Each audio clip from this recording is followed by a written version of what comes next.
Okay, اعوذ باللہ من الشیطان الرجیم، بسم اللہ الرحمن الرحیم۔ انما ذالکم الشیطان یخوف اولیاءہ فلا تخافوهم وخافون ان کنتم مؤمنین ولا يحزنك الذين يسارعون في الكفر إنهم لن يضروا الله شيئا يريد الله ألا يجعل لهم حظا في الآخرة ولهم عذاب عظيم۔ اچھا نیکسٹ، یہ آج ہماری کلاس رمضان سے پہلے لاسٹ رمضان ہے، لاسٹ کلاس ہے انشاءاللہ، کیونکہ میں اب دورہ قرآن میں بزی ہوں گی، تو انشاءاللہ رمضان کے بعد ہم اپنی کلاس کو دوبارہ ریزیوم کریں گے، ٹھیک ہے، اس کلاس کو انشاءاللہ۔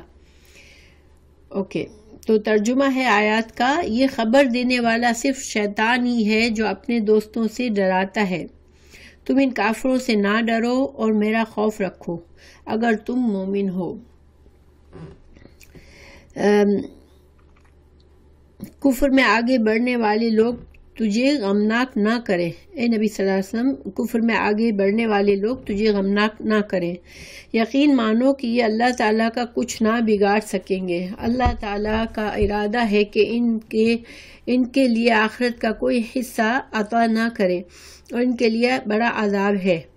تو ان آیت سے کیا سبق سے کیا تعلق ہے ان آیت کا؟ دیکھیں، جیسے کہ آپ نے جانا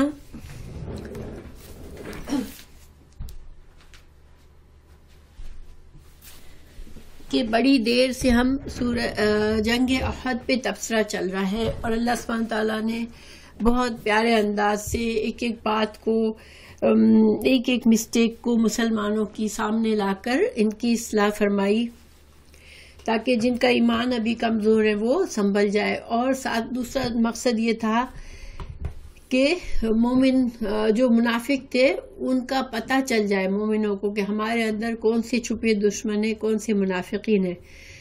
تو اب اللہ تعالیٰ چونکہ مسلمانوں سے یہ بھی ظاہری بات ہے انسان کمزور ہے، ورنہ مومن کا بھروسہ ہمیشہ اللہ پر ہوتا ہے کہ میرا اللہ ہی ہر چیز پر قادر ہے، اور اللہ مجھ سے محبت کرتا ہے، اور جو بھی میرے ساتھ مشکل آ رہی ہے ابھی اللہ سبحانہ تعالیٰ دیکھ رہا ہے، اور اللہ تعالیٰ اس کو میرے لیے آسانی کر دے گا اگر میں صبر سے کام لوں، اگر میں اللہ سے دعا کروں تو اللہ سبحانہ تعالیٰ میری مشکل میں آسانی کرنے پر مکمل طور پر قدرت رکھتا ہے۔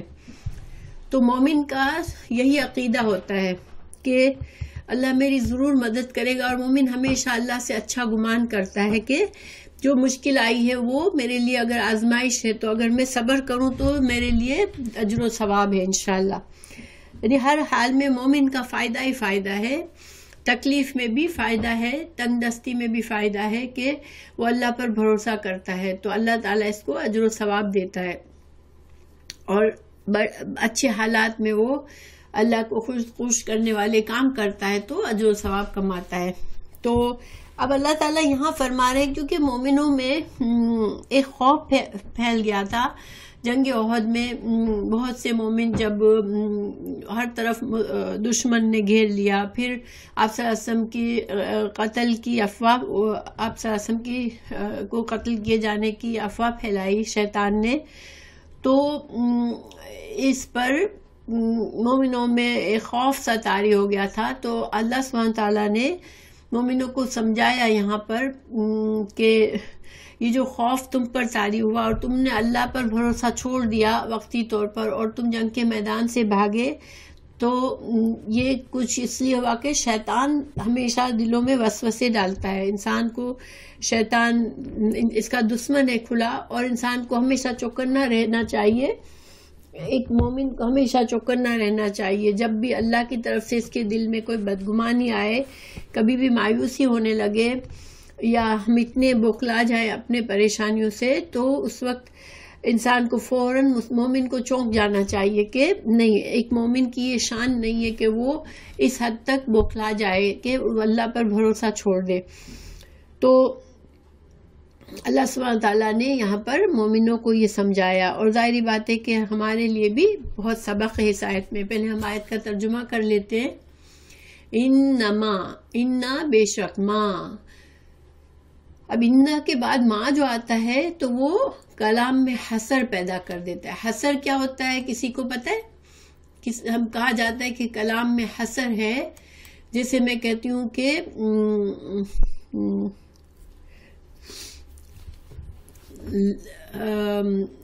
لا الہ الا اللہ، نہیں سوری، لا الہ الا اللہ، لا الہ الا اللہ، تو کوئی الہ نہیں ہے اللہ کے سوا. اسی طرح ایاک نعبد، صرف تیری ہی عبادت کرتے ہیں.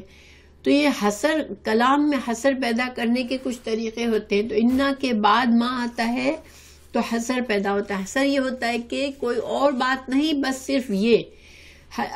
حسر کا مطلب دیکھیں، حسار کر لینا اردو میں کیا مطلب ہوتا ہے؟ کسی چیز کو گھیر لینا، کسی چیز کو تنگ کر لینا، دائرے میں بند کر دینا. تو حسر یعنی کہ اس بات کو اللہ تعالیٰ نے دائرے میں بند کر دیا، مختصر کر دیا کہ کوئی اور وجہ نہیں ہے. انسان جب ایک مومن ہوتا ہے، ایمان کے باوجود بدگمانی اس کے دل میں آتی ہے، خوف کسی اور اللہ کے علاوہ کسی اور کا خوف اس پر طاری ہو جاتا ہے، تو یہ شیطان کی طرف سے ہوتا ہے. تو انما، کوئی اور بات نہیں مگر بس صرف یہی ہے کہ ذالکم، یہ الشیطان، شیطان ہے، یخوف، وہ ڈراتا ہے، اولیاءہ، اپنے دوستوں سے، یعنی منفی قوتوں سے، منفی طاقتوں سے شیطان جو ہے وہ ہمیں ڈراتا ہے تاکہ ہمارا حوصلہ ختم ہو جائے، ہمارے اندر مایوسی پھیل جائے، ہمارے اندر گھبراہٹ پھیل جائے. تو یہ مسلمانوں میں آج بھی، یہ کوئی پرانی بات یعنی کہ صرف اس وقت کی بات نہیں ہے، آج بھی افواہیں جو ہوتی ہیں، پروپیگنڈا جو کیا جاتا ہے، وہ سب شیطان کا ہاتھ ہوتا ہے. اس میں شیطان کے اپنے دوست شامل ہوتے ہیں اس میں، جو کہ مسلمانوں کی ہمت کو توڑنے کے لیے یہ سب کچھ کر رہے ہوتے ہیں. تو اللہ تعالیٰ فرما رہا ہے کہ شیطان جو ہے وہ ڈراتا ہے تم کو اپنے دوستوں سے کہ تمہاری جو مخالف قوتیں ہیں بہت مضبوط ہے اور اب تمہارے لیے تو کوئی چارہ ہی نہیں ہے. فلا تخافوہم، تو اللہ سبحانہ وتعالیٰ فرما رہے ہیں کہ پس نہ، فلا تو نہ، تخافو تم ڈرو، ہم ان سے، وخافونی اور ڈرو، نی نون کے نیچے جو کسرہ ہے وہ اصل میں یا تھا، وخافونی، یا جو ہوتا ہے اس کا مطلب ہوتا ہے مجھ سے، تو مجھ سے ڈرو، یا ہٹا کے صرف کسرہ رکھ دی یہاں پر. وخافونی اور ڈرو مجھ سے، ان کنتم ہو اگر تم مؤمنین، اگر تم واقعی میں مومن ہو، تم ایمان رکھتے ہو، اللہ پر ایمان ہے تمہارا، اللہ کو تم اپنا مالک، مدبر، اپنا رب جانتے ہو، اپنا پرووائڈر سمجھتے ہو، تو پھر صرف اسی سے ڈرو. یعنی یہاں پر اللہ سے ڈرنے کا یہ مطلب ہے کہ اللہ کے مقابلے میں کسی چیز کو یہ بھروسہ رکھو کہ اگر اللہ میری حفاظت کرتا ہے، اگر اللہ نہیں چاہتا، اللہ کی مرضی نہیں ہے، تو مجھے کوئی بھی نقصان نہیں پہنچا سکتا. تو یہ اللہ سے ڈرنا ہے. اگر انسان دوسروں سے اتنا ڈر جائے کہ وہ اللہ کو بھول جائے، تو یہ پھر اس کا مطلب ہے ہم اللہ سے نہیں ڈر رہے، اللہ کے بارے میں برا گمان رکھ رہے ہیں کہ اللہ سبحانہ تعالیٰ سے بڑھ کر بھی کوئی ہمیں نقصان پہنچا سکتا ہے. تو مجھ سے ڈرو، تم ان سے مت ڈرو، اللہ تعالیٰ نے ہمیں سمجھایا. تو اب یہاں اس آیت میں ہمارے لیے بہت بڑا سبق ہے کہ دیکھیں مومن کی کچھ خصوصیات ہوتی ہے. مومن اللہ تعالیٰ نے اس دنیا میں ہمیں بتایا ہوا ہے پہلے سے کہ آزمائشیں آتی ہیں. تو جب آزمائش آتی ہے، کوئی نقصان ہوا، کوئی مصیبت آ گئی، کوئی برا وقت آ گیا، کوئی بیماری آ گئی، کوئی ہمارا پیارا چلا گیا دنیا سے، تو یہ ساری باتیں ہمیں یہ بھروسہ رکھنا چاہیے کہ اللہ سبحانہ تعالیٰ سب دیکھ رہا ہے اور اللہ اپنے ظلم کبھی نہیں کرتا. اللہ اپنے بندوں پر، اللہ اپنے بندوں سے محبت کرتا ہے. ہاں، اللہ تعالیٰ نے ہمیں پہلے ہی کہہ دیا ہے کہ تمہارے ایمان کا امتحان ہوگا، کیونکہ اسی طرح امتحان سے گزر کر ہی ایک بندے کا صحیح پتہ چلتا ہے. خود ہم کو بھی بعض اوقات ہمارے بارے میں پتہ نہیں ہوتا کہ ہم کس حد تک کتنے پانی میں ہیں، جب تک کہ ہم جو ہے وہ ہم آزمائش سے گزر کر جب مقابلہ کرتے ہیں، جب ہمیں پتہ چلتا ہے اچھا ہمارا الحمدللہ مصیبت آئی، تکلیف آئی، مگر ہم نے اللہ پر بھروسہ کر لیا، تو ہمیں بھی بعض اوقات اپنے خود بھی اپنے ایمان کو مضبوط کرنے کے لیے آزمائش سے گزرنا ضروری ہوتا ہے۔ اسی لیے جب دیکھیں کہ احد میں مسلمان جب آزمائے گئے تو اس کے بعد اگلے دن، صرف ایک دن میں ان کے اندر ایمان اتنا مضبوط ہو گیا کہ ان کو کہا گیا کہ دشمن کی فوجیں جمع ہو رہی ہے تمہارے لیے اور تم پر مدینہ پر حملہ کرنے والے ہیں، تو تم ان سے ڈرو۔ تو انہوں نے کہا نہیں، ہم کو اللہ کافی ہے، حسبنا اللہ، جو ہم نے پیچھے آیا سبق میں پڑھی تھی کہ مسلمانوں نے بلکہ نہ صرف اللہ پر توکل کیا بلکہ آپ صلی اللہ علیہ وسلم کے اعلان کرنے پر سب کے سب دوبارہ دشمن کے تعاقب میں گئے۔ اب دیکھیں کہ جس دشمن سے کل اتنی بری طرح مار کھا کر آئے تھے اور آج تو زخمی حالت ہے، کل تو یہ صحت مند تھے، فریش تھے، اور اس وقت مار کھا کے آئے، اب آج اتنے ٹوٹے پھوٹے ہیں، اتنے لوگ شہید ہو چکے ہیں، لیکن اب آج اور کل میں فرق کیا تھا کہ آج ان کا ایمان مضبوط تھا، انہوں نے اللہ تعالیٰ نے ان کو سنبھال لیا تھا۔ تو ہمیں اس سے یہ سبق ملتا ہے کہ مشکلات تو اس دنیا کا حصہ ہے، اور نقصان، مشکلات، پریشانیاں، بیماریاں، یہ سب ہے، مگر ہر تکلیف میں اللہ تعالیٰ پر جتنا مضبوط بھروسہ ہمارا ہوگا، اتنا زیادہ اللہ تعالیٰ اس تکلیف سے ہمیں آسانی سے نکال دے گا اور ہمارا ایمان مضبوط ہو جائے گا انشاءاللہ۔ تو یہ ایک مومن کو ہمیشہ یاد رکھنا چاہیے، اور برے وسوسے اور نا امیدی اور ڈپریشن، یہ ساری چیزیں شیطان کی طرف سے ہوتی ہیں۔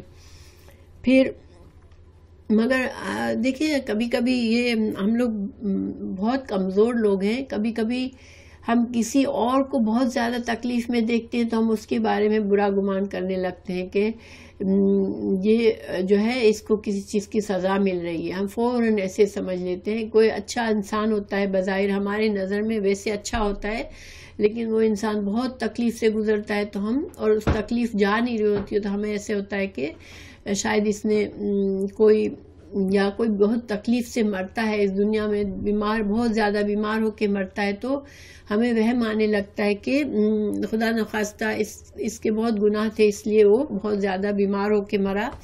لیکن ہمیشہ انسان کو اچھا گمان رکھنا چاہیے، کیونکہ اللہ تعالیٰ اپنے نیک بندوں کو بھی آزماتا ہے، اور وہ ان کے لیے پنشمنٹ نہیں ہوتی ہے، وہ ان کے لیے درجات کی بلندی کا ذریعہ ہوتی ہے۔ آپ صلی اللہ علیہ وسلم سے بڑھ کر کون اللہ کا پیارا بندہ تھا، مگر اگر ہم سیرت پڑھیں تو ہمیں پتہ چلے کہ آپ صلی اللہ علیہ وسلم بہت زیادہ بیمار ہو کر اس دنیا سے رخصت ہوئے تھے کہ ان کو چلنے کی بھی ہمت نہیں رہی تھی، بار بار بے ہوش ہو جاتے تھے۔ تو مطلب یہ کہ انسان کو ہمیشہ اللہ سے بھی اور بندوں سے بھی اچھا گمان رکھنا چاہیے، یہ ایک مومن کی خصوصیات میں سے ہے۔ پھر اللہ تعالیٰ نے فرمایا وَلَا يَحْزُنْكَ، اور نہ یحزن غمگین کرے کا تجھ کو، یا واحد کی ضمیر ہے تو آپ صلی اللہ علیہ وسلم سے خطاب ہے کہ نبی صلی اللہ علیہ وسلم آپ کو غمگین نہ کرے، الذین، وہ لوگ، یسارعون، جو جلدی کر رہے ہیں، فی الکفر، کفر میں، انہم، بے شک وہ، لن، ہرگز نہیں، یضروا، وہ نقصان دے سکتے، ضرر سے ہے، نقصان دے سکتے ہیں، اللہ کو، شیئن، کچھ بھی، یعنی کہ جو لوگ، آپ صلی اللہ علیہ وسلم آپ کو پتہ ہے کہ کتنا زیادہ حریص تھے کہ سارے مسلمان ہو جائے، اور خاص طور سے جب منافق منہ سے مسلمان ہو کر پھر وہ کافروں والے کام کرتے تھے تو آپ صلی اللہ علیہ وسلم کو کین یو امیجن کتنا دکھ ہوتا ہوگا۔ تو اللہ تعالیٰ نے تسلی دی اپنے رسول صلی اللہ علیہ وسلم کو کہ آپ ان کے یہ جو کفر میں اتنی بھاگ دوڑ کر رہے ہیں، کفر کے لیے اتنی بھاگ دوڑ کر رہے ہیں، تو آپ جو ہیں آپ غمگین نہ ہوں، کیونکہ ان کے کفر سے یا ان کے ایمان سے اللہ کو کوئی فرق نہیں پڑتا۔ اللہ سبحانہ تعالیٰ بے نیاز ہے، اگر انسان ایمان لاتا ہے تو اپنے لیے، اور انسان کفر کرتا ہے تو اپنا نقصان کرتا ہے۔ اللہ سبحانہ تعالیٰ کو کوئی نفع نقصان نہیں ہے ہمارے ایمان سے یا ہماری فرما برداری سے یا ہمارے کفر اور نافرمانی سے، بندوں کے نافرمانی سے، بندوں کے کفر سے اللہ سبحانہ تعالیٰ کا کوئی نقصان نہیں ہے، اور نہ ہی بندوں کے ایمان سے اللہ کا کوئی فائدہ ہے۔ ہاں، اللہ تعالیٰ کو خوشی ہوتی ہے، اللہ تعالیٰ نے چونکہ ہمارا خالق ہے تو اللہ چاہتا ہے کہ زیادہ سے زیادہ بندے فرما بردار بنے، مگر یہ نہیں ہے کہ انسان کو تمام ہدایت کے بعد بھی اگر گمراہی کو چوز کرتا ہے تو پھر اللہ کو بھی اس کی کوئی پرواہ نہیں ہوتی ہے۔ پھر اللہ تعالیٰ فرما رہے انہم، بے شک وہ، لن، ہرگز نہیں، یضر اللہ، اللہ کو کوئی نقصان نہیں پہنچا سکتے، یرید اللہ، اللہ چاہتا ہے، اللہ کے نام، ان اور لا تھا یہاں پر، اللہ کے نام، یجعل، رکھے، لہم، ان کے لیے، حظً، کوئی حصہ، فی الآخرہ، آخرت میں ان کے لیے کوئی حصہ نہیں رکھے گا اللہ، وَلَهُمْ، اور ان کے لیے، عذاب، عذاب ہے، عظیم، دردناک عذاب ہے۔ تو اللہ تعالیٰ انہیں کیوں فوراً سے نہیں پکڑ رہا ان کے ظلم پر، ان کے کفر پر، ان کے شرارتوں پر، کہ اللہ تعالیٰ نے فیصلہ کر لیا ہے کہ اب ان کو ان کا سزا آخرت میں ملے گی، اور ان کا جتنا بھی یہ بڑھتے چلے جائیں گے ان کے کفر میں، اتنا زیادہ ان کا آخرت کا عذاب ان پر لاحق ہوگا، یہ زیادہ زیادہ عذاب کے مستحق ہو جائیں گے، اور ان کے اوپر آخرت کا بہت بڑا عذاب ان کے لیے انتظار کر رہا ہے۔ ان اللہ، بے شک اللہ تعالی،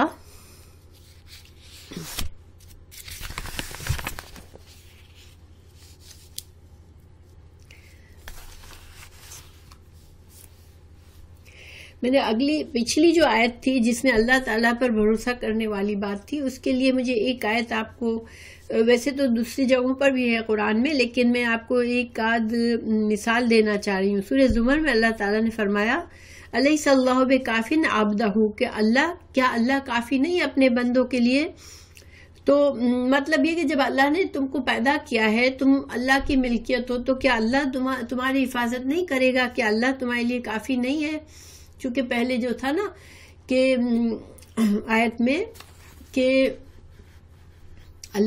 صرف اللہ پر بھروسہ کرو تو شیطان کے وسوسوں سے مت آؤ، تو اللہ تعالیٰ نے یہاں تسلی دی مسلمانوں کو کہ اللہ اپنے بندوں کے لیے کافی ہے۔ اور دوسری جگہ کہا تھا کتب اللہ لاغلبن انا ورسولی، کہ اللہ تعالیٰ کا یہ فیصلہ ہے کہ اللہ تعالیٰ اور اللہ کے رسول ہی آخر کار غالب ہوں گے، یعنی کہ جو دنیا میں جو لوگ مسلمانوں کو وقتی طور پر نقصان پہنچا کر خوش ہو جاتے ہیں، وہ یوں خوش نہ ہو جائے، کیونکہ اللہ تعالیٰ اپنے انبیاء کو غالب کرے گا، یہ اللہ کا فیصلہ ہے، اور رسول اللہ صلی اللہ علیہ وسلم کو بھی اللہ تعالیٰ نے غالب کر دیا آخر کار۔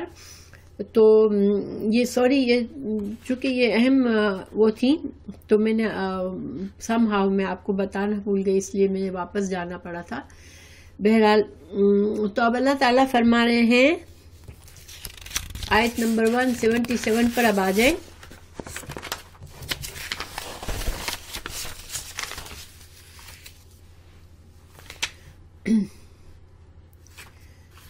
اور 176 میں ہم نے یہی پڑھا کہ جو لوگ کفر میں زیادتی کر رہے ہیں تو اللہ کا کوئی نہیں بگاڑ سکیں گے، کچھ بھی نہیں بگاڑ سکیں گے۔ تو چونکہ یہاں پر مسلمانوں کے لیے بھی تسلی تھی، رسول اللہ صلی اللہ علیہ وسلم کے بھی لیے تسلی تھی، کہ کیونکہ آپ کو پتہ ہے پہلی بات تو کہ رسول اللہ صلی اللہ علیہ وسلم بہت زیادہ حریص تھے، اور خاص طور سے اور مسلمان بھی دیکھیں جو ہمارے پیارے لوگ ہوتے ہیں جن سے ہمیں دنیا میں دوستیاں محبت ہوتی ہے، تو ہم جو ہے جب ہمیں دین کی سمجھ آنے لگتی ہے تو ہماری سب سے بڑی خواہش کیا ہوتی ہے؟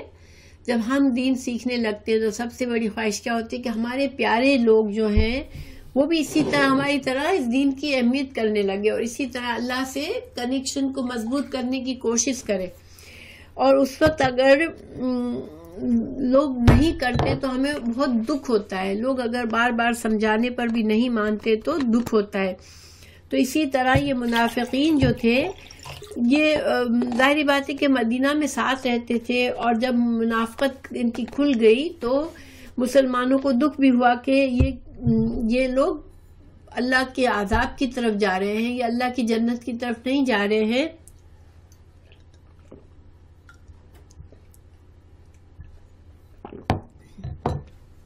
تو ان لوگوں کو بہت دکھ ہو رہا تھا. تو اللہ تعالیٰ نے مومنوں کو اور ان کو تسلی دی، کیونکہ گھر کا دیکھیں ایک چھپی دشمنی ویسے ہی بری ہوتی ہے، لیکن جس سے آپ کو محبت ہو، جس کو آپ قریب سمجھتے ہو، وہ پتہ چلے کبھی خدا نخواستہ کہ وہ ہمارے ساتھ صحیح نہیں ہے اور ان کے دل میں ہمارے لیے خیر نہیں ہے، تو بہت زیادہ دکھ ہوتا ہے.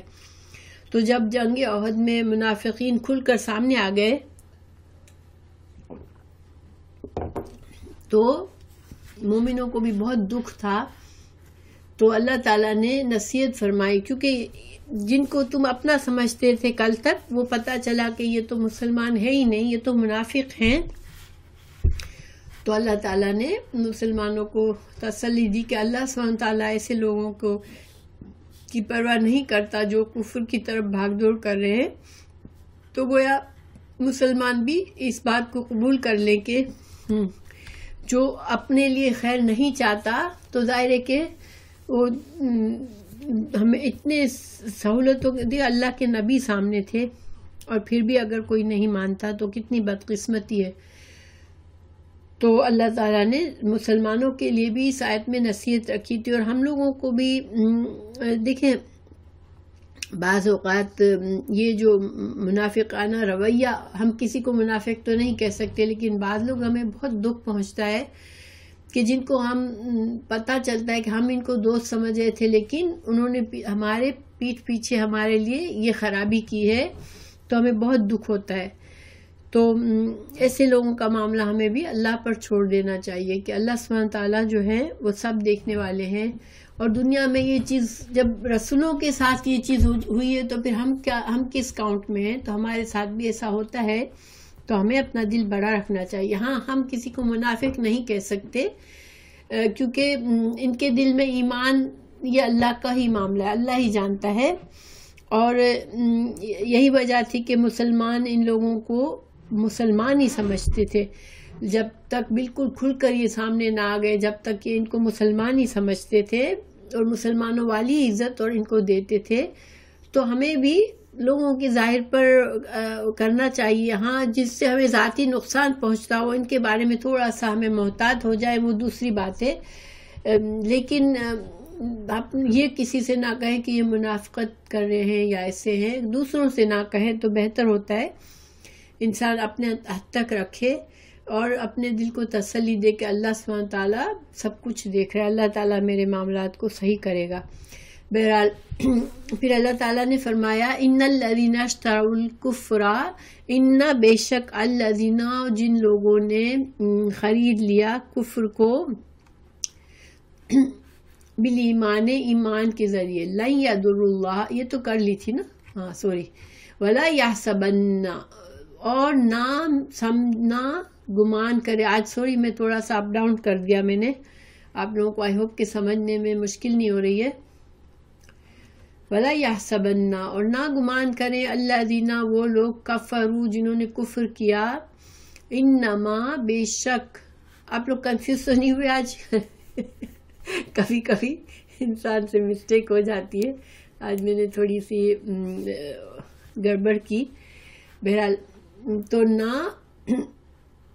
ولا یحسبن، اور نہ گمان کرے الذین وہ لوگ کفروا جنہوں نے کفر کیا، انما بے شک نملی ہم ڈھیل دے رہے ہیں، لہم ان کے لیے، خیرن بہتر ہے، لانفسہم ان کے نفسوں کے لیے.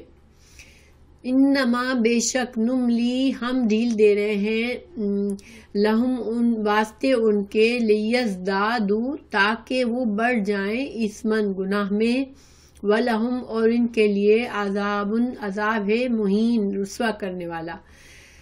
اب چونکہ یہاں پر اب کافروں کو دھمکی دی جا رہی ہے، پہلے مسلمانوں کو تسلی دی گئی کہ دیکھو تم منافقوں کے رویے سے بہت زیادہ ڈس ہارٹ نہ ہو جاؤ، اور کافروں کی کوششوں سے بھی بہت زیادہ نہ پریشان ہو جاؤ کہ کافر اتنی زیادہ بھاگ دوڑ کر رہے ہو تم کو نقصان دینے کے لیے. اللہ تمہاری حفاظت کرنے والا ہے. مگر اب ان کافروں کو دھمکی دی جا رہی ہے کہ جو چونکہ اللہ کی دی ہوئی نعمتوں کو پانے کے بعد وہ اتنا اپنے آپ کو بڑا سمجھنے لگے ہیں, اتنا تکبر اور غنا آ گیا ہے ان کے اندر کہ وہ اللہ سے ڈرتے نہیں ہیں, اور وہ اللہ کے دین کو اور اللہ کے رسول صلی اللہ علیہ وسلم کو نقصان پہنچانا چاہتے ہیں. تو وہ نہ سمجھے, نہ یحسبن, نہ گمان کریں, یہ لوگ یہ نہ گمان کریں چونکہ اللہ ان کے کفر اور ان کے چالوں کی وجہ سے ان کو فوراً نہیں پکڑ رہا ہے, تو کہیں یہ خوش نہ ہو جائے کہ یہ سب کچھ اللہ ان کو خیر دے رہا ہے, اللہ تعالیٰ ان کو نعمتیں دے رہا ہے, ان کے پاس فراوانی ہے ہر چیز کی,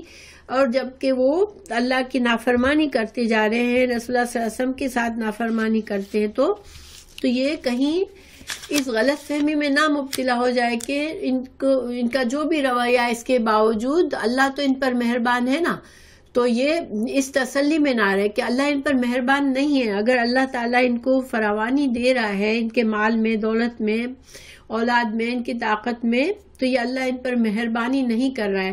کیونکہ عام طور پر انسان جب خوشحال ہوتا ہے تو وہ یہی سمجھتا ہے کہ مجھے کیا نقصان ہوگا, مجھے تو اللہ تعالیٰ دے رہا ہے, تو وہ مجھے تو میرے لیے تو خیر ہی خیر ہے, میں اچھا ہوں, یا سمہا وہ انسان اپنے آپ سے اس کو کر لیتا ہے کہ یہ میں ڈیزرو کرتا ہوں تو مجھے ہمیشہ اچھا ہی ملے گا.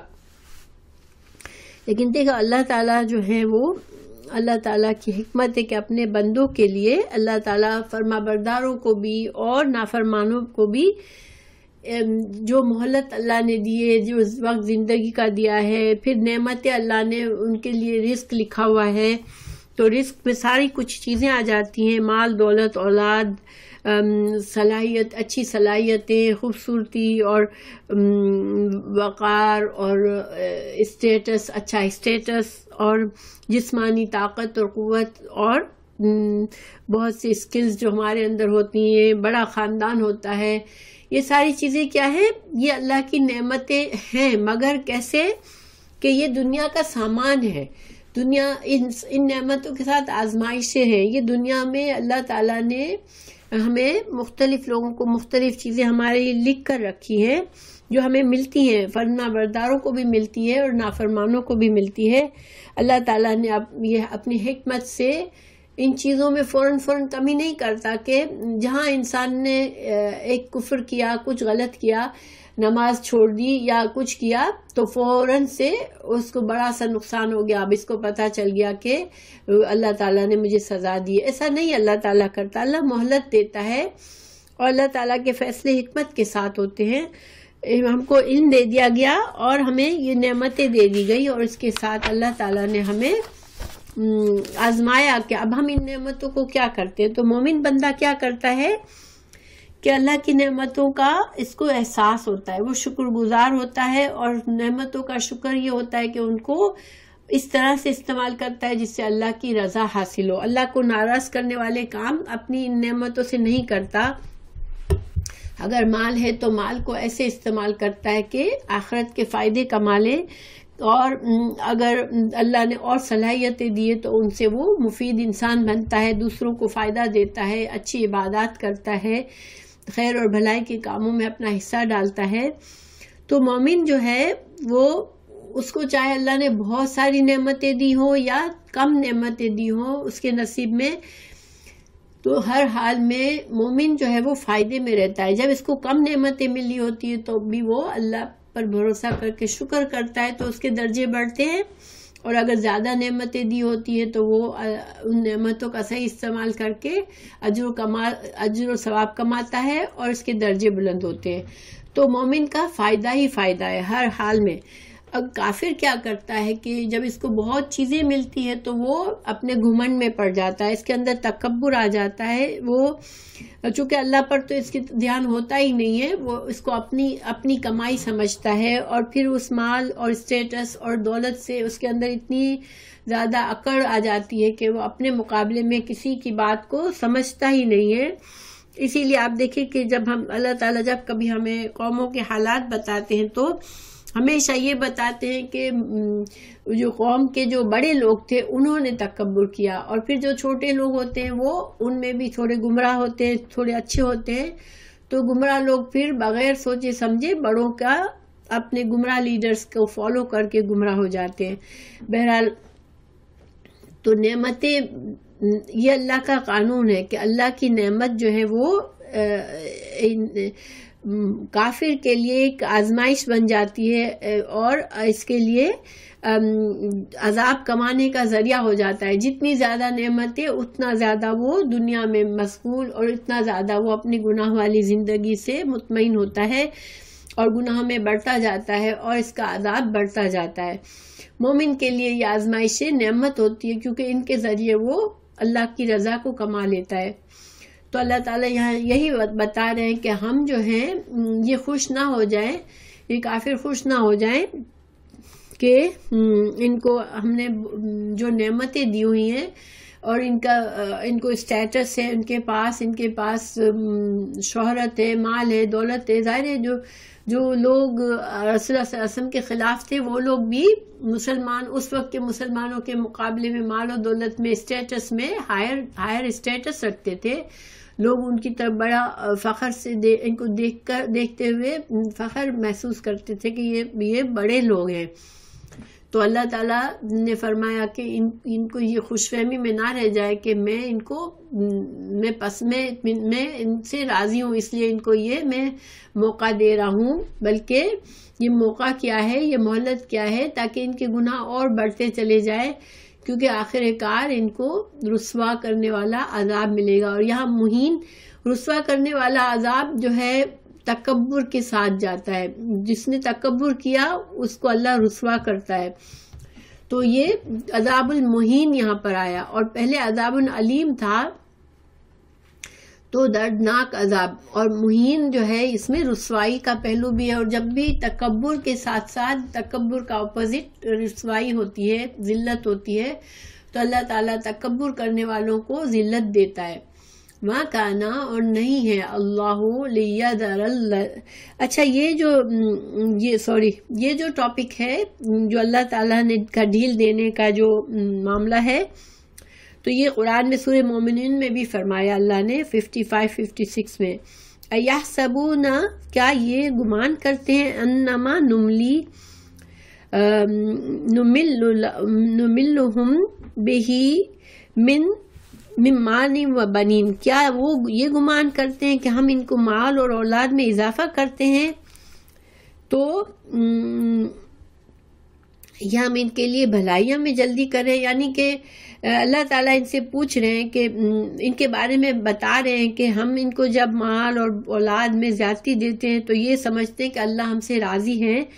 تو اللہ تعالیٰ یہاں کہہ رہا ہے کہ یہ ہم ان پر راضی نہیں ہیں، ہماری طرف سے یہ بھلائیاں نہیں ہیں ان کے لیے، بلکہ یہ ان کو سمجھ ہی نہیں ہے کہ اس طرح سے یہ اور غافل ہو جاتے ہیں ان نعمتوں کی وجہ سے۔ تو اللہ تعالیٰ ان کو مہلت دے رہا ہے، ان کے گناہ اور بڑھا رہا ہے تاکہ یہ ان کو سخت سزا ملے۔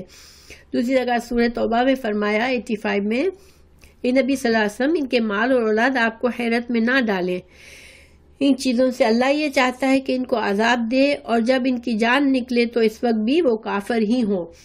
تو یہ بھی بڑی ڈرنے والی بات ہے۔ سورہ توبہ 85 میں اللہ تعالیٰ نے فرمایا کہ نبی صلی اللہ علیہ وسلم سے فرمایا کہ بعض اوقات انسان کو ذرا سا فیل بھی ہوتا ہے نا کہ ان کو اتنی نعمتیں حاصل ہوئی ہیں جن کی وجہ سے یہ کافر لوگ ہمارے لیے مشکلات کھڑی کرتے ہیں۔ تو اللہ نے فرمایا کہ نہیں، یہ اصل میں اللہ تعالیٰ ان کے یہ غافل رہنا چاہتے ہیں، تو اللہ ان کو نعمتیں دے کے اور غافل کر دیتا ہے، کیونکہ جب ہمارے پر انسان کے اوپر سختی اور برا وقت آتا ہے نا، تو ایک طرح سے یہ انسان اپنی سول کو سرچ کرتا ہے، اپنے اندر جھانکتا ہے، اور یہ اس کے لیے فائدہ مند ہوتا ہے کیونکہ اس کو اپنی مسٹیکس نظر آتی ہیں۔ جو انسان ہمیشہ کامیاب ہوتا رہتا ہے، اس کو ابھی مسٹیکس اپنی نظر ہی نہیں آتی کبھی، کیونکہ اس کو ٹھوکر ہی نہیں لگی ہوتی ہے۔ جس کو ٹھوکر لگتی ہے اس کو سمجھ آتی ہے۔ تو اللہ تعالیٰ فرما رہے ہیں سورہ توبہ میں کہ یہ مرتے دم تک یہ اپنی غافل رہ جائیں گے، یہ اپنی ان نعمتوں میں. تم ان نعمتوں کو ان کے لیے اچھا مت سمجھو، یہ ان کے لیے ایک عذاب کے بڑھانے کا ذریعہ ہے کہ مریں گے بھی تو اپنی نعمتوں میں غافل ہوں گے اور کفر کی حالت میں مریں گے. تو اللہ سبحانہ تعالیٰ محفوظ رکھے. اس میں ہمارے لیے بڑا سبق ہے کہ دیکھیں دنیا میں بھی ہم انہی چیزوں میں کھوئے ہوئے رہتے ہیں. ہمیں وہی لوگ سے متاثر ہوتے ہیں جن کو اللہ نے بہت دیا ہوتا ہے، تو ہم ان سے متاثر بھی بہت ہوتے ہیں. کسی کے بڑے بڑے گھر دیکھ کے ہم خوش ہو جاتے ہیں کہ کتنے ماشاءاللہ کتنے بڑے گھر ہیں ان کے، اور کتنی اللہ نے ان کو کتنی دولتیں دی ہوئی ہے یہ وہ. لیکن یہ مال و دولت بھی صرف اسی وقت فائدہ مند ہے جبکہ ملنے والا اور عاجزی کرتا چلا جائے، اور عاجزی کرے، اور اللہ کی نعمتوں کو بہت ڈر ڈر کے استعمال کرے، صحیح استعمال کرے. ورنہ یہ چیزیں بہت زیادہ غافل کرنے والی ہے. انسان جتنا جسے خوشحال ہوتا ہے اتنا زیادہ وہ اللہ سے غافل ہوتا جاتا ہے. ہم دیکھیں بعض اوقات جب کوئی بیماری، تکلیف، پریشانی آتی ہے تو ہماری نمازوں میں بڑا خشوع خضوع آ جاتا ہے، ہمارے آنسو بہنے لگتے ہیں اللہ سے دعا کرتے وقت. لیکن جب ہم ہر چیز صحیح جا رہی ہوتی ہے تو ہماری نمازوں میں بھی وہ توجہ نہیں ہوتی، کیونکہ اس وقت ہمارا دل نرم نہیں ہوتا.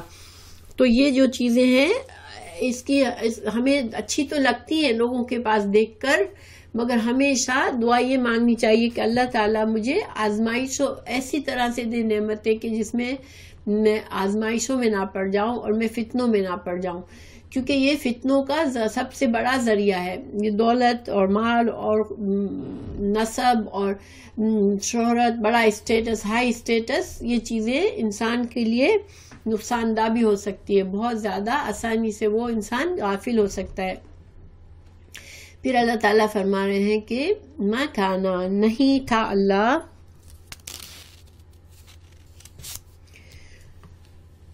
لیذر المؤمنین، کہ وہ چھوڑ دے مومنوں کو، علی اوپر، ما انتم تھے تم، علیہ اس پر، حتی یعنی تمہاری جو حالت تھی، جو مسلمان مدینہ میں رہ رہے تھے تو ان کے ساتھ اتنے منافق گڈ مڈ تھے کہ اندر چھپے ہوئے دشمن، بے شمار دشمن تھے جن کا مسلمانوں کو پتہ ہی نہیں تھا.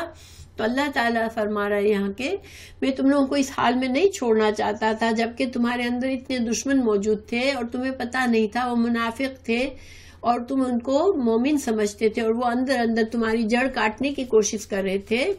تو اللہ تعالیٰ تم کو اس حالت میں چھوڑنا نہیں چاہتا تھا، کیونکہ نبی صلی اللہ علیہ وسلم کے دنیا سے رخصت ہونے کے بعد مومنوں کو، مسلمانوں کو، صحابہ کرام کو ابھی یہ مشن کو آگے چلانا تھا. اگر منافقین پلتے رہتے ان کے درمیان تو آپ صلی اللہ علیہ وسلم کے دنیا سے جاتے ہی منافقین کی چالیں کامیاب ہو جاتی. تو اللہ تعالیٰ نے مسلمانوں کو اطلاع دینا ضروری تھا کہ دیکھو تم ان سے محتاط رہو، یہ تمہارے دشمن ہیں. مگر اللہ تعالیٰ دیکھیں معجزات سے کام نہیں لیتا، کیونکہ اگر معجزات سے سب کچھ ہوتا جائے تو انسان کی اصلاح نہیں ہوتی.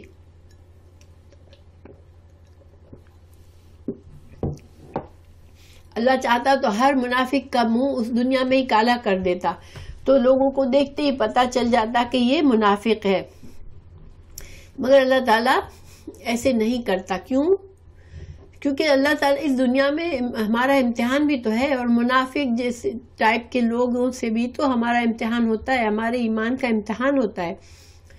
تو اللہ تعالیٰ فرما رہے ہیں کہ اللہ تم لوگوں کو اس حال میں نہیں چھوڑنا چاہتا تھا کہ تمہارے اندر اتنے چھپے ہوئے دشمن تھے، اتنے منافق تھے، تو تم کو آگاہ کرنا ضروری تھا. لیکن اللہ تم کو غیب سے آگاہ نہیں کرنا چاہتا تھا. ٹھیک ہے؟ تو اللہ تعالیٰ کیا فرما رہے ہیں؟ ما کان اللہ لیذر المؤمنین علی ما انتم علیہ حتی یمیز الخبیثات، یہاں تک کہ چھانٹ دے ناپاک کو من الطیب، پاک سے. یعنی منافق خبیث ہے اور طیب خالص مومن ہے. تو اللہ تعالیٰ چاہ رہا تھا کہ یہ تمیز واضح ہو جائے لوگوں پر، مسلمانوں پر، کہ ہمارے مخلص ساتھی کون ہیں اور ہمارے دشمن کون ہیں، چھپے ہوئے دشمن کون ہیں. وَمَا كَانَ اللَّهُ، اور نہ تھا اللہ، لِيُطْلِعَكُمْ، کہ آگاہ کرے تم کو، علی الغیب غیب پر، ولیکن لیکن اللہ یجتبی چن لیتا ہے من رسلہ اپنے رسولوں میں سے من جس کو یشاء وہ چاہتا ہے۔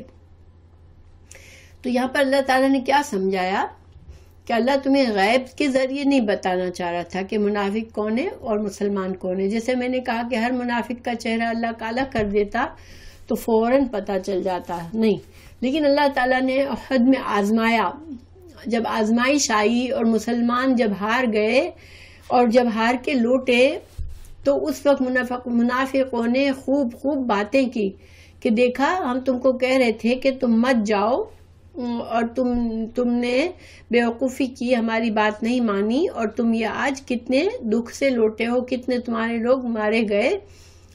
تو جن لوگوں نے اس طرح کی باتیں کی تھی وہ سب منافق تھے، کیونکہ مومن کبھی ایسی بات نہیں کر سکتا۔ مومن کو اللہ پر بھروسہ ہوتا ہے کہ اگر اللہ نے ہمیں اس وقت اس آزمائش میں ڈالا ہے تو ضرور ہماری اصلاح کے لیے ڈالا ہے۔ تو جب اللہ تعالیٰ نے وہ باتیں کوٹ کی جو منافقین نے کہی تھی، پیچھے ہم پڑھ چکے ہیں کہ اللہ تعالیٰ نے بتایا کہ منافقوں نے کہا، لوگوں نے کہا کہ تم ہماری بات مانتے تو آج مارے نہ جاتے، یاد ہوگا آپ لوگوں کو۔ تو اس طرح کی باتیں کرنے والے جب اللہ تعالیٰ نے ان کے پول کھول دی تو پھر کسی کو کہنے کی ضرورت نہیں پڑی، مومنوں کو سمجھ آ گئی کہ یہ لوگ منافق تھے، ٹھیک ہے، اور یہ منافقوں سے چوکنا ہو گئے۔ تو جیسے احد کی جو شکست تھی اس میں بڑی حکمتیں تھی، تو مسلمان جو کمزور مسلمان تھے ان کو دل میں بھی آیا تھا وقتی طور پر کہ ہم تو اللہ کے لیے سب کر رہے تھے، پھر ہم کیوں ہار گئے۔ تو کمزور مسلمانوں کو یہ ساری باتیں بتا کے ان کی بھی اصلاح فرمائی اللہ نے۔ دیکھیں ہم لوگ بھی اگر سوچیں، کبھی ہم اللہ نہ کرے کبھی آزمائش پر آزمائش آتی ہے تو ہمارا ایمان بھی ہل جاتا ہے کہ ہم اتنی دعائیں مانگ رہے ہیں، کیوں صحیح نہیں ہو رہے ہمارے حالات۔ کوئی انسان بیماری میں پڑ جاتا ہے، کوئی تنگ دستی میں پڑ جاتا ہے تو انسان کے لیے بہت مشکل ہو جاتا ہے کہ اللہ تعالیٰ ہماری پریشانی، ایک پریشانی پر دوسری آ رہی ہے، کیوں ایسا ہو رہا ہے میرے ساتھ، اور انسان اللہ سے مایوسی کرنے لگتا ہے۔ تو ہمارے لیے سبق ہے اس میں کہ مسلمان مومن کبھی بھی اللہ سے مایوس نہیں ہوتا اور اللہ کی حکمت پر بھروسہ کرتا ہے۔ اللہ نے کتنی حکمتیں بتا دی، ایک جنگ کی شکست کی وجہ سے اللہ نے کتنی حکمتیں بتائی،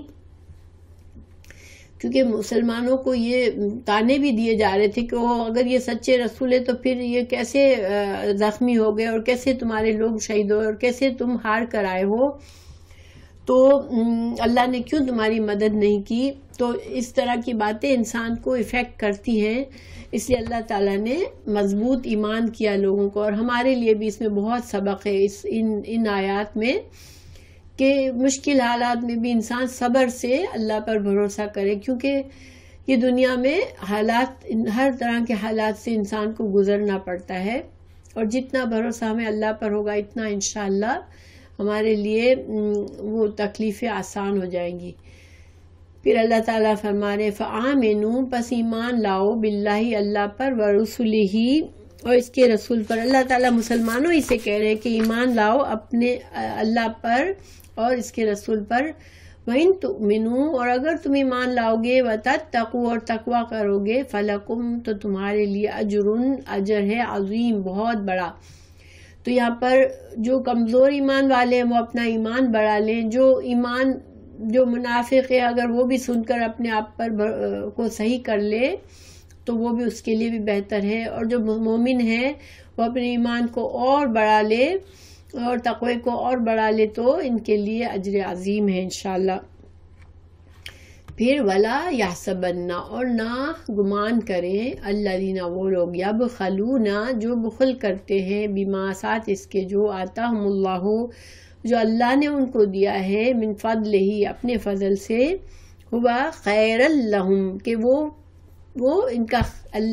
ان کے لیے خیر ہے، بل ہوا شر لہم بلکہ وہ برا ہے ان کے لیے، سیطوقون اور عنقریب توق پہنائے جائیں گے ماں جو باخلو انہوں نے بخل کیا بھی ساتھ اس کے یوم القیامہ قیامت کے دن. وللہ اور اللہ کے لیے میراث السماوات میراث ہے آسمانوں کی والارض اور زمین کی. واللہ اور اللہ تعالیٰ بما ساتھ اس کے جو تعملون تم عمل کرتے ہو خبیر باخبر ہے. اب یہ آیات جو ہے اس میں اللہ تعالیٰ نے پیچھے اتنی دیر سے جان کی قربانی جانی جہاد کے بارے میں ترغیب آئی کہ مومن جو ہے وہ اللہ کی راہ میں اپنی جان کو لگاتا ہے اور اس میں وہ اللہ پر بھروسہ کرتا ہے اور اللہ سبحانہ تعالیٰ سے اجر و ثواب کماتا ہے. ٹھیک ہے، تو اب یہ ہے کہ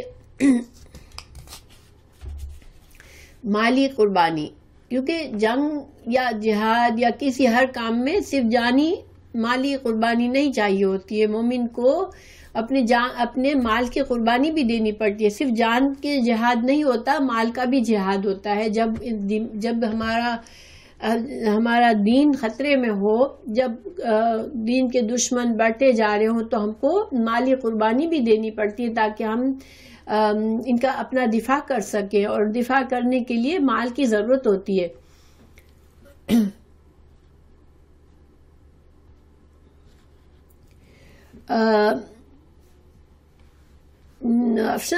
دیکھیں منافق جو اصطلاحی منافق جن کا ذکر ہمیں قرآن میں آیا وہ تو صرف رسول اللہ صلی اللہ علیہ وسلم کے زمانے میں تھے. وہ کیوں تھے کہ ان کا مقصد کیا تھا کہ رسول اللہ صلی اللہ علیہ وسلم موجود تھے اور اس مسلمانوں کو اللہ تعالیٰ فائدے بھی دے رہا تھا.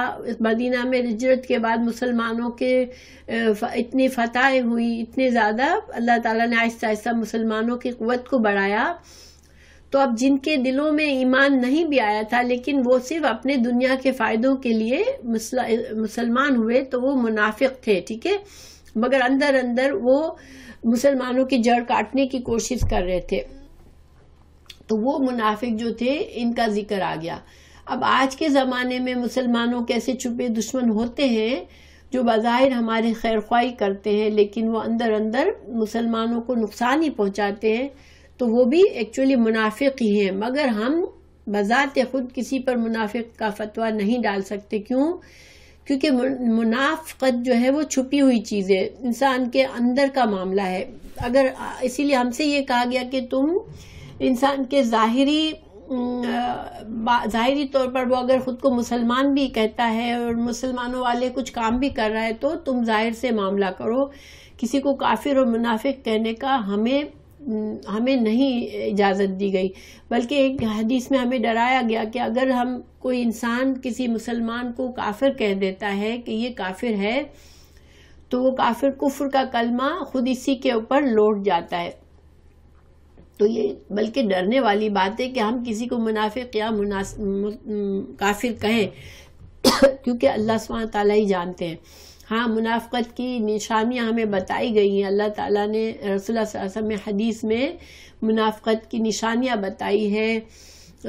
تو منافق جھوٹ بولنے کی عادت، دھوکہ دینے کی عادت، یہ ساری بخل بھی منافقت کی نشانی ہوتی ہے. دھوکہ بھی منافقت کی خصوصیات ہوتی ہے، اور آپ صلی اللہ علیہ وسلم نے ہمیں اس سے بچنے کے لیے کہا ہے. تو بعض لوگوں میں ہمیں یہ چیزیں نظر آتی ہیں کہ ہمیں دھوکہ دیتے ہیں وہ جو ہے وہ بخل کرتے ہیں، یا وہ، اور بخل کیا ہوتا ہے کہ جہاں جائز جگہوں پر بھی انسان خرچ نہ کرے، زکوٰۃ بھی نہ ادا کرے، اللہ کا حق نہ ادا کرے، بندوں کا حق نہ ادا کرے، تو یہ بخل ہے. تو اللہ تعالیٰ نے ہمیں اور اللہ کے رسول صلی اللہ علیہ وسلم نے ہمیں ان چیزوں سے پناہ مانگنے کے لیے کہا اور ان چیزوں سے اپنے آپ کو پاک کرنے کے لیے کہا، اپنے نفس کو. مگر یہ صرف ہم اپنے حد تک سوچ سکتے ہیں. میں اپنا اصلاح کروں، بس میرے اندر یہ مسٹیکس ہیں تو میں ان سے اصلاح کروں. دوسروں میں ایسی خصوصیات دیکھوں تو اگر میں حکمت کے ساتھ اصلاح کر سکتی ہوں تو کروں، ورنہ میں ان کا معاملہ اللہ پر چھوڑ دوں.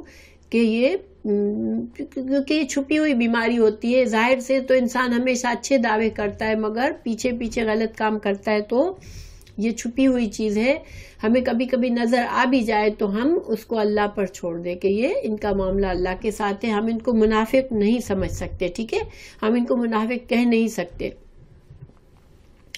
تو اب یہاں پر اللہ سبحانہ وتعالیٰ نے مال کی جہاد اور مال کے خرچ کرنے پر ترغیب دی، زکوٰۃ پر اس آیت میں زکوٰۃ ادا کرنے پر ترغیب دی، کیونکہ اگر بہت بڑا خطرناک یہاں پر ڈراوا آیا کہ اگر جو نہیں کرے گا، جو بخل کرے گا، اللہ نے اسے دیا ہے اور پھر بھی وہ بخل کرے گا تو پھر ان قریب اس کے گلے میں اس کا جو بخل کیا ہوا مال ہوگا، جس نے بچا کے رکھا ہوگا، جو کہ جیسے زکوٰۃ کا مال اس نے بچا کے رکھا، تو پھر یہ مال جو ہے ایک سانپ، گنجے سانپ کی طرح اس کے گلے میں توق بن جائے گا اس کا. تو یہ بہت ہی خطرناک بات ہے کہ انسان جو ہے اللہ کی راہ میں خرچ کرنے سے گھبرائے جبکہ اللہ نے اس کو دیا ہوا ہے. اس کے بارے میں حدیثیں ہیں. ایک حدیث صحیح بخاری کی ہے، جس شخص کو اللہ تعالیٰ مال دے وہ اس کی زکوٰۃ نہ ادا کرے تو اس کے مال کو ایک گنجے سانپ کی شکل دے دی جائے گی جس کی آنکھوں پر 2 سیاہ نقطے ہوں گے، اور اس کا قیامت کے دن اسے طوق پہنا دیا جائے گا اور اسے اس کے منہ کے دونوں جب کناروں سے پکڑے گا اور کہے گا کہ میں تیرا مال ہوں، میں تیرا خزانہ ہوں. پھر آپ نے اس موقع پر اس آیت کی کلمہ کی تلاوت فرمائی، وَلَا يَحْسَبَنَّ الَّذِينَ يَبْخَلُونَ، یعنی یہی آیت سورہ آل عمران کی 80 آیت کو اس حدیث کے ساتھ آپ صلی اللہ علیہ وسلم نے پڑھ کے بتایا کہ اللہ تعالیٰ نے یہ جو آیت فرمائی ہے تو یہ اس حدیث کا تعلق بھی اسی سے ہے کہ یہ سزا ہے اس کے لیے. پھر دوسری حدیث ہے امام احمد کی، عبداللہ بن مسعود نے روایت کی ہے کہ رسول اللہ صلی اللہ علیہ وسلم نے فرمایا کہ جو شخص اپنے مال کی زکوٰۃ ادا نہیں کرتا تو اس کے مال کو گنجے سانپ کی شکل دے دی جائے گی اور وہ اس کا پیچھا کرے گا. یہ اس سے بھاگے گا مگر وہ اس کا پیچھا کرے گا اور کہے گا میں تیرا خزانہ ہوں. اور پھر یہی آیت انہوں نے پڑھی عبداللہ بن مسعود نے، سَيُطَوِّقُونَ مَا بَخِلُوا بِهِ يَوْمَ الْقِيَامَةِ، کہ قیامت کے دن ان کو طوق پہنایا جائے گا اس مال کا، جو وہ جس مال میں بخل کرتے ہیں قیامت کے دن اس کا طوق اس کی گردنوں میں ڈالا جائے گا.